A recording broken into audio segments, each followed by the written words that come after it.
నమస్తే, welcome to Rayalaseema trip part 3. Part 2ని మనము కడప జిల్లా దగ్గరలోని శ్రీ మోపూరి కాలభైరవ స్వామి దేవాలయాన్ని సందర్శించి 2 అవర్స్ కడప వైపు ప్రయాణం సాగించడంతో ముగించాం. ఈ పార్ట్ 3ని కడప జిల్లాలోని పురాతనమైన దేవాలయాలు, ప్రకృతి రమణీయతని సందర్శిస్తూ 2 అవర్స్ ప్రొద్దుటూరు చేరుకోవడంతో యాత్రని ముగిద్దాం. ఇంకెందుకు ఆలస్యం, మన ప్రయాణాన్ని మొదలు పెడదామా? మేము మోపూరి కాలభైరవ స్వామి దేవాలయం నుంచి 50 కిలోమీటర్లు ప్రయాణించి కడప పట్టణానికి చేరుకున్నాం. మేము కడప చేరుకునేసరికి సాయంత్రం సమయం 7 గంటలు అయింది. రాత్రిపూట కడప చాలా బిజీగా ఉంది. కడప రాయలసీమలోని పెద్ద నగరాల్లో ఒకటి, అదేవిధంగా జిల్లా కేంద్రం కూడా. కడప జిల్లాలో మా ప్రయాణము ఒంటిమిట్ట, నందలూరు మీదుగా సాగుతుంది కాబట్టి మేము 2 అవర్స్ తిరుపతి వెళ్ళే రూట్లో హోటల్ని తీసుకోవడం జరిగింది. ఇదే ఆదిత్య రెసిడెన్సీ. వారు సుమారు 2,500 చెప్పారు. మేము బాగా బేరమాడి 1,500 తీసుకొచ్చాం. ఇది మేము రాత్రి చేసిన డిన్నర్. శుభోదయం ఫ్రమ్ కడప. మేము ఉదయాన్నే 6 గంటలకల్లా ఫ్రెష్ అప్ అయిపోయాము. వాతావరణం చాలా మబ్బుగా ఉంది. మార్నింగే బ్రేక్ఫాస్ట్ చేసాము. కడప అంటేనే గుర్తొచ్చేది కడప కారం దోశ. ఇంకెందుకు ఆలస్యం, మన ప్రయాణాన్ని మొదలు పెడదామా? సో కడప జిల్లాలో మనం చూడబోతున్న మొట్టమొదటి దేవాలయం ఒంటిమిట్ట శ్రీ కోదండ రామాలయం. ఇది కడప పట్టణానికి 26 కిలోమీటర్ల దూరంలో ఉంటుంది. మార్గం చూడండి ఎంత అద్భుతంగా ఉందో. మనం నిజంగా కడప జిల్లాలో ఉన్నామా లేదా హిల్ స్టేషన్లో ఉన్నామా అన్నట్టు అనిపిస్తుంది. రాయలసీమ ముఖ్యంగా వానాకాలంలో చాలా అద్భుతంగా ఉంది. అయితే రోడ్ల పరిస్థితి మాత్రం కొంచెం అంతంత మాత్రంగానే ఉన్నాయి. రాయలసీమ ఎక్స్ప్రెస్ వే అని కర్నూలు నుంచి కడప వరకు అద్భుతంగా ఒక హైవే ఉంది. సో దాని ఫర్దర్ ఎక్స్టెన్షన్ కడప నుంచి తిరుపతి వరకు చేయబోతున్నారు. మనం మాటల మధ్యలోనే ఒంటిమిట్టకి అయితే చేరుకున్నాము. ఒంటిమిట్ట కడప జిల్లాలోనే అతి పెద్ద దేవాలయం కూడా. దీన్ని మొదట్లో చోళులు నిర్మించగా అనంతరం 13వ శతాబ్దంలో విజయనగర రాజైన హరిహర మరియు బుక్కరాయలు దీన్ని అభివృద్ధి పరిచారు. చివరిగా 15వ శతాబ్దంలో శ్రీకృష్ణదేవరాయలు ఆలయంలోని ప్రధాన గోపురాన్ని నిర్మించారు. ఒంటిమిట్ట దీన్నే ఏకశిలా నగరం అని కూడా అంటారు. ఇది విజయనగర రాజులు వేసిన తెలుగు శాసనం. స్థల పురాణం ప్రకారం ఈ ఆలయంలోని ప్రధాన దైవాన్ని జాంబవంతుడు ప్రతిష్ఠించాడు. అందుకే భారతదేశంలో ఎక్కడా లేని విధంగా సీతారాముల లక్ష్మణులు మాత్రమే ఇక్కడ ఉంటారు. హనుమంతుడు లేని ఏకైక దేవాలయం ఈ ఒంటిమిట్టే. ఈ ఆలయం గురించిన పూర్తి సమాచారంతో ప్రత్యేకంగా ఒక వీడియో కూడా తీయడం జరిగింది. ఆసక్తి గలవారు ఆ వీడియోని చూడగలరు. ఇక ఈ దేవాలయ వేళలు ఉదయం 7 గంటల నుండి రాత్రి 9:30 గంటల వరకు. దేవాలయానికి ఎలాంటి ఎంట్రీ ఫీజు అనేది ఉండదు. అనంతరం మన ప్రయాణం ఇక్కడి నుంచి 19 కిలోమీటర్ల దూరంలో ఉన్న నందలూరు శ్రీ సౌమ్య నారాయణ స్వామి దేవాలయం. మనం చూస్తున్న ఈ కొండలని తూర్పు కనుమలు అంటారు.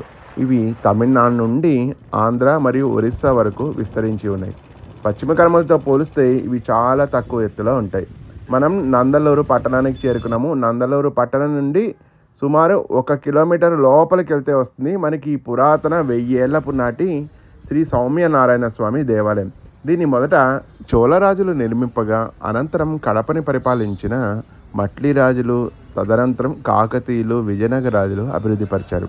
ఈ దేవాలయం ఒక ప్రత్యేకత 108 స్తంభాలతో నిర్మింపబడడం. ప్రధాన దైవం వెంకటేశ్వర స్వామి లక్ష్మీ సమేతంగా ప్రసన్న వదనంతో ఎంతో సౌమ్యంగా మనకి దర్శనమిస్తారు. ఈ దేవాలయం యొక్క మరో ప్రత్యేకత పద కవితా పితామహుడైన అన్నమాచార్యుల వారు మొట్టమొదటిసారిగా తన కీర్తనల్ని ఈ దేవాలయంలోనే ఆలపించారు. దేవాలయపు ప్రధాన విగ్రహం తిరుపతిలో వలె 7 అడుగుల ఎత్తుతో తూర్పు ముఖంగా మనకి దర్శనమిస్తారు. ఆలయానికి 4 వైపులా 4 ప్రధాన గాలి గోపురాలు, ఆలయం మధ్యలో బలిపీఠం మరియు కోనేరు హనుమంతుడి దేవాలయం కూడా మనకి దర్శనమిస్తుంది. రాయలసీమలో ఎన్నో అద్భుతమైన దేవాలయాలు ఉన్నప్పటికీ తిరుపతి కారణంగా మిగతా దేవాలయాన్ని చూసే అవకాశం జనాలకి రావట్లేదు. బస్సు మరియు రైలు మార్గం ద్వారా మనం నందలూరుని చేరుకోవచ్చు. అనంతరం మన ప్రయాణాన్ని సుమారు 11 కిలోమీటర్లు ప్రయాణించి రాజంపేట చేరుకుందాం. రాజంపేటలోనే 10 కవితా పితామహుడైన శ్రీ తాళ్లపాక అన్నమాచార్యుల వారి గ్రామం కలదు. ఇది నూతనంగా నిర్మించిన 108 అడుగుల తాళ్లపాక అన్నమాచార్యుల వారి విగ్రహం. దీన్ని తిరుమల తిరుపతి దేవస్థానం వాళ్ళు ఈ గ్రామాన్ని దత్తత తీసుకుని అభివృద్ధి కూడా పరుస్తున్నారు. ఈ విగ్రహం వద్దనే నూతనంగా శ్రీ వెంకటేశ్వర స్వామి దేవాలయాన్ని కూడా నిర్మింపదలిచారు. దీన్ని సందర్శించడానికి ఏ విధమైన ఎంట్రీ ఫీజు అయితే లేదు. చుట్టూ ఉద్యానవనంతో ఎంతో ఆహ్లాదకరంగా ఉంది ఈ ప్రాంతం.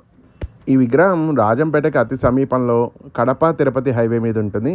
ఈ ప్రాంతం నుంచి మనం 2 కిలోమీటర్ల లోపలికి ప్రయాణిస్తే తాళ్లపాక గ్రామం అనేది వస్తుంది. మనం ఆ గ్రామానికి చేరుకున్నాము. ఈ గ్రామాన్ని కూడా టీటీడీ వారు దత్తత తీసుకుని అభివృద్ధి పరుస్తున్నారు.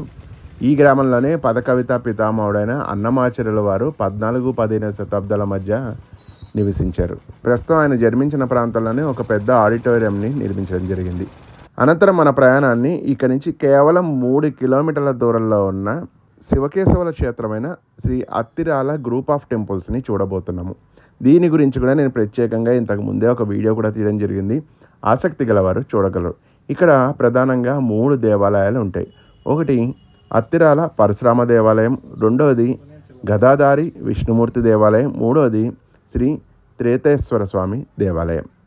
ఈ 3 కూడా 10వ శతాబ్దంలో నిర్మింపబడిన పురాతనమైన ఆలయాలు. ప్రస్తుతం ఇవి ఏఎస్ఐ అంటే ఆర్కియలాజికల్ సర్వే ఆఫ్ ఇండియా వారి అధీనంలో ఉన్నాయి. దేశంలో చాలా అరుదుగా ఉండే పరశురామ క్షేత్రాల్లో ఈ దేవాలయం కూడా ఒకటి.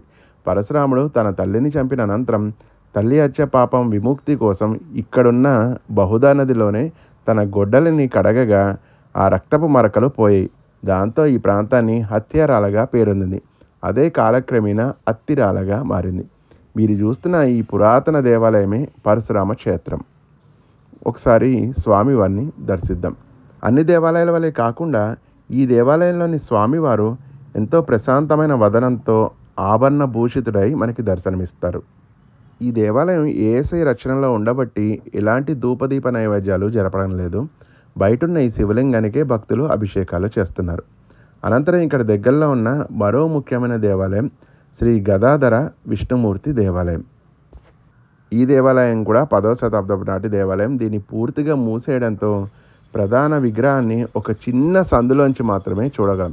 ఎలా అయితే ఉడిపి కృష్ణుని ఒక కిటికీలోంచి చూస్తారో అదేవిధంగా భక్తులు కూడా ఇక్కడ దేవాలయం ప్రధాన గర్భాలయానికి ఎదురుగుండా ఉన్న ఒక చిన్న రంధ్రం నుండి స్వామివారిని దర్శించుకుంటారు.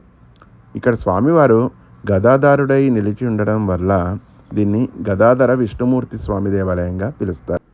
ఇక్కడ దగ్గరలో ఉన్నదే బహుదా నది తీరం. ఇక్కడే భక్తులు పితృకర్మలు వంటి కార్యక్రమాలు కూడా చేస్తున్నారు. ఇక్కడే పరశురాముడు తన గొడ్డలిని కడగడం వల్ల హత్యారాల అదే అత్తిరాలగా మారింది. మీకు అవకాశం ఉంటే ఈ దేవాలయాన్ని కూడా తప్పకుండా సందర్శించండి. రాజంపేట నుంచి కేవలం 3 కిలోమీటర్ల దూరంలో ఉంటుంది ఈ దేవాలయం. అనంతరం మా ప్రయాణాన్ని తిరిగి కడప మీదుగా పుష్పగిరి మార్గ మధ్యలో మేము తీసుకున్న రాయలసీమ ఫేమస్ డ్రింక్ అయిన నన్నారి, అదే సుగంధి సోడా. మీకు ఒకవేళ అవకాశం ఉంటే తప్పకుండా చూడాల్సిన మరో ముఖ్యమైన ప్రాంతం సిద్ధవటం. ఇక్కడ సిద్ధవటం కోట మరియు పురాతన సిద్ధేశ్వర స్వామి దేవాలయాలు కూడా ఉంటాయి. మాకు అవకాశం మరియు సమయాభావం కారణంగా మేము చూడలేకపోయాం ఈ దేవాలయాన్ని. అండ్ మనం కడప చేరుకున్నాము. కడపలో చూడవలసిన మరో ముఖ్యమైన 2 ప్రాంతాలు ఉన్నాయి. అసలు కడప అనే ప్రాంతానికి పేరు ఎలా వచ్చిందో ముందుగా మనం తెలుసుకుందాం. మహాభారతంలో కౌరవ పక్షాన నిలిచి చివరికి మిగిలింది కేవలం 3. వారే అశ్వత్థామ, కృతవర్మ అండ్ కృపాచార్యులు. కృపాచార్యుల వారు యుద్ధం అనంతరం దక్షిణ పదానికి చేరి ఈ కడప ప్రాంతంలోనే స్థిరపడి ఇక్కడ మహావిష్ణువుని పూజించడం జరిగింది. అదే మనం చూస్తున్న ఈ దేవుని గడప దేవాలయం. ఇక్కడే కృపాచార్యుల వారు మహావిష్ణువు విగ్రహాన్ని స్థాపించి పూజించారు. ఆయన పేరు మీదగానే కృపపురి, అదే కడపగా మారింది. దీన్నే తొలి గడప దేవాలయం అని కూడా అంటారు, తొలి కడప. ఒకసారి స్వామివారిని దర్శించుకుందాం. దేవాలయంలో పలు అభివృద్ధి కార్యక్రమాలు అయితే జరుపుతున్నారు. ఈ పురాతన దేవాలయాన్ని టీటీడీ వారు అధీనంలోకి తీసుకుని పలు నూతన నిర్మాణాలు చేపడుతున్నారు. ఒకసారి స్వామివారి హారతిని దర్శించుకుందాం. ఓం నమో వెంకటేశాయ. శ్రీ మహావిష్ణువు వైకుంఠాన్ని వీడి తిరుపతిని చేరుకునే ముందు తన తొలి అడుగుని ఇక్కడ వేశారని భక్తుల విశ్వాసం. చాలామందికి కడప అంటే కేవలం దర్గాలు మాత్రమే గుర్తొస్తాయి. కానీ కడపలో అనేక పురాతనమైన దేవాలయాలు కడప జిల్లా వ్యాప్తంగా విస్తరించి ఉన్నాయి. ఇవన్నీ తప్పకుండా భక్తులు ప్రతి ఒక్కరు సందర్శించాలి. అనంతరం కడప పట్టణానికి దగ్గరలో ఉన్న మరో ముఖ్యమైన ప్రాంతం జిఆర్ ఆశ్రమం. ఇక్కడ శ్రీ మహావిష్ణువు యొక్క భారీ విగ్రహాన్ని మరియు చిన్నజిఆర్ ఆశ్రమాన్ని నిర్మించడం జరిగింది. విగ్రహం యొక్క ఎత్తు 81 అడుగులు. అండ్ దీన్ని 2020లో త్రిదండి చిన్నజీయర్ స్వామి చేతుల మీదుగా ప్రారంభించబడింది. ఇక్కడే జిఆర్ ఆశ్రమం మరియు చిన్న రామాలయము, దానితో పాటు శ్రీ రామానుజాచార్యుల వారి విగ్రహం కూడా కలదు. దీనికి ఏ విధమైన ప్రవేశ రుసుము ఉండదు. అండ్ 24 అవర్స్ ఇది ఓపెన్లోనే ఉంటుంది. ఇది మన భారతదేశంలోనే అతి పెద్ద విగ్రహం కూడా. స్వామివారి విగ్రహ ఆకారం అచ్చు తిరుపతిలో వలె ఉండడం విశేషం. అనంతరం నేను తిన్న కడప కారం దోశ. నేను చెప్పేదైతే అతిశయోక్తి కాదు. కడపలో ఖచ్చితంగా కడప కారం దోశ టేస్ట్ చేయాల్సిందే. ఒకవేళ మీరు నాన్ వెజిటేరియన్స్ అయితే ఎగ్ దోశ కూడా ఉంటుంది ఇక్కడ, అది కూడా చాలా ఫేమస్, దాన్ని కూడా టేస్ట్ చేయండి. వేడి వేడి దోశలు 2-3 తినేసి మా ప్రయాణాన్ని టువర్డ్స్ పుష్పగిరి వైపు అయితే సాగిస్తున్నాము. అండ్ మా ట్రిప్లో మేము మొదటిసారిగా రాయలసీమ ఎక్స్ప్రెస్ వే గుండా ప్రయాణిస్తున్నాం. రాయలసీమ ఎక్స్ప్రెస్ వే కర్నూలు నుంచి కడప వరకు విస్తరించి ఉంది. ఫర్దర్గా కడప నుంచి తిరుపతి వరకు దీని ప్లాన్ జరుగుతుంది. రాయలసీమకే జీవనాడిగా చెప్పబడే పెన్నా నది బ్రిడ్జి మీదుగా మన ప్రయాణం సాగుతుంది. కడప నుంచి పుష్పగిరి కేవలం 23 కిలోమీటర్లు. పెన్నా బ్రిడ్జి దాటిన తర్వాత హైవేని వదిలి కేవలం 3 కిలోమీటర్లు మనం లోపలికి ప్రయాణిస్తే పెన్నా నది తీరంలోనే వస్తుంది అతి పురాతన పుష్పగిరి దేవాలయం. ఇది కూడా శివకేశవుల క్షేత్రం. హరిహరులు ఒకే చోట కొలువైన ఈ క్షేత్రంలో విష్ణుమూర్తిని చెన్నకేశవ స్వామిగా, పరమేశ్వరుణ్ణి చంద్రమౌళీశ్వర స్వామిగా భక్తులు కొలుస్తారు. మొదటిసారిగా ఈ దేవాలయం గురించి స్కంద పురాణంలోని శ్రీశైల ఖండంలో ప్రస్తావించబడింది. ఆంధ్రప్రదేశ్లోని ఏకైక అద్వైత క్షేత్రం కూడా ఇదే, అనగా శ్రీ శంకరాచార్య స్థాపిత క్షేత్రం. ఇక్కడ దొరికిన శాసనాల ఆధారంగా ఈ దేవాలయాన్ని మొదట ఇక్ష్వాకులు నిర్మించారు. తదనంతరం చాళుక్యులు, పల్లవులు, రాష్ట్రకూటులు, కాకతీయులు మరియు విజయనగర రాజులు అభివృద్ధిపరిచారు. పెన్నా నది తీరంలో ప్రకృతి రమణీయత మధ్య కొలువైన ఈ దేవాలయం గురించి పూర్తి వివరాలతో మరో వీడియో చేయబోతున్నాను, దయచేసి చూడగలరు. అనంతరం మన ప్రయాణాన్ని పుష్పగిరి నుంచి 39 కిలోమీటర్ల దూరంలో ఉన్న ప్రొద్దుటూరుకి చేరుకోబోతున్నాం. మార్గ మధ్యలో ఇక్కడ కూడా ఒక వాగు పొంగి చూడండి ఎలా ఉందో. ప్రకృతి మధ్య మా ప్రయాణం సాగుతుంది. మళ్ళీ మేము హైవే ఎక్కేసాం, రాయలసీమ ఎక్స్ప్రెస్ వే. రూటు మాత్రం చాలా చాలా అద్భుతంగా ఉంది. ముఖ్యంగా వానాకాలం కాబట్టి పచ్చని పంటలతో కోస్తాలోని గోదావరి జిల్లాలాగా లేదా తెలంగాణలోని జగిత్యాల ప్రాంతంలాగా కనిపిస్తుంది ఈ ప్రాంతం. మేము రాయలసీమ ఎక్స్ప్రెస్ వేని వదిలేసి కృష్ణపట్నం బళ్ళారి హైవే గుండా ప్రయాణిస్తున్నాము. ఇది నెల్లూరు జిల్లాలోని కృష్ణపట్నం పోర్ట్ నుంచి డైరెక్ట్గా కర్ణాటకలోని బళ్ళారి వరకు కలుపుతుంది. అయితే ఈ హైవే కంటిన్యూగా ఇంత బాగుండదు, కేవలం మైదుకూరు వరకే ఉంటుంది. మన ఆంధ్రప్రదేశ్లోని బద్వేల్ నుంచి మైదుకూరు వరకు ఈ ఎక్స్ప్రెస్ వే తయారు చేయడం జరిగింది. సో ఇక్కడితో ఈ హైవే ముగుస్తుంది. ఫర్దర్గా ఎక్స్టెన్షన్ పనులు జరుగుతున్నాయి. అండ్ మనం ఇప్పుడు ప్రొద్దుటూరు బైపాస్లోకి ప్రవేశిస్తున్నాము. ప్రొద్దుటూరు ఆంధ్రప్రదేశ్లోని గోల్డ్ సిటీగా పేర్కొంటారు. ఎలా అయితే ముంబై స్టాండర్డ్ బంగారం అంటారు కదా, అలా మన ఆంధ్రప్రదేశ్లో ప్రొద్దుటూరు కూడా స్టాండర్డ్ బంగారానికి పేరు. వ్యూ చూడండి ఎంత బాగుందో, ప్రకృతి పచ్చని పంటలతో ఎక్కడ గ్యాప్ లేకుండా ఉంది Proddatur. And welcome to Proddatur. మనం ఈ ప్రాంతానికి చేరుకోవడానికి గల ముఖ్య కారణం ఇక్కడ 500 సంవత్సరాల పురాతనమైన శ్రీ ముక్తి రామేశ్వర స్వామి దేవాలయాన్ని దర్శించుకోవడం కోసమే. పొద్దు గడవక ముందే నిర్మించిన దేవాలయం కాబట్టి ఈ ప్రాంతాన్ని ప్రొద్దుటూరుగా పేర్కొన్నారు. ఇక్కడున్న శాసనాలు శ్రీకృష్ణదేవరాయల కాలంలో వేయించినవి. శ్రీకృష్ణదేవరాయలు విజయనగర రాజుల్లో మొట్టమొదటి చక్రవర్తి. పెళ్ళి ఒక ట్యాక్స్ని కూడా రద్దు చేసిన చక్రవర్తి. అంటే ఆ కాలంలో పెళ్ళికి కూడా ట్యాక్స్ ఉండేదని అర్థం. దేవాలయ గోపురం మినహా మిగిలిన భాగం అంతా శిథిలావస్థకు చేరుకోవడంతో పునర్నిర్మించడం జరిగింది. ఒకసారి మనం స్వామివారిని దర్శించుకుందాం. ఇక్కడ స్వామివారు శివలింగం కింద నిరంతరం మంచినీటి ఊట అనేది ఉద్భవిస్తూ ఉంటుంది. స్థల పురాణం ప్రకారం రావణ సంహారం అనంతరం శ్రీరాముడు అయోధ్యకు వెళుతూ మార్గ మధ్యలో ఇక్కడ కాసేపు విశ్రమించారంట. ఇక ఆలయంలోని లింగం సైకత లింగం. దీన్ని శ్రీరాముడు ప్రొద్దు గడవక ముందే ప్రతిష్ఠించడం జరిగింది. ఆ కారణం చేతనే ఇది ప్రొద్దుటూరుగా పిలువబడుతుంది. ప్రధాన లింగం 56 అంగుళాల ఎత్తులో ఉండి ఇప్పటికీ శ్రీరాముడి వేలుముద్రలు ఉన్నాయట. ఎంతో ప్రశాంతమైన వాతావరణంలో ఎటువంటి హడావిడి లేకుండా చాలా బాగుంది ఈ ప్రాంతం. ఈ దేవాలయం కూడా పుష్పగిరి వల్లే పెన్నా నది తీరంలో కొలువైంది. దేవాలయం వెనక భాగంలో అనేక నాగదేవతల శిల్పాలు కూడా కలవు. ఇదండి ప్రొద్దుటూరులో వెలిసిన శ్రీ ముక్తి రామేశ్వరం యొక్క విశేషాలు.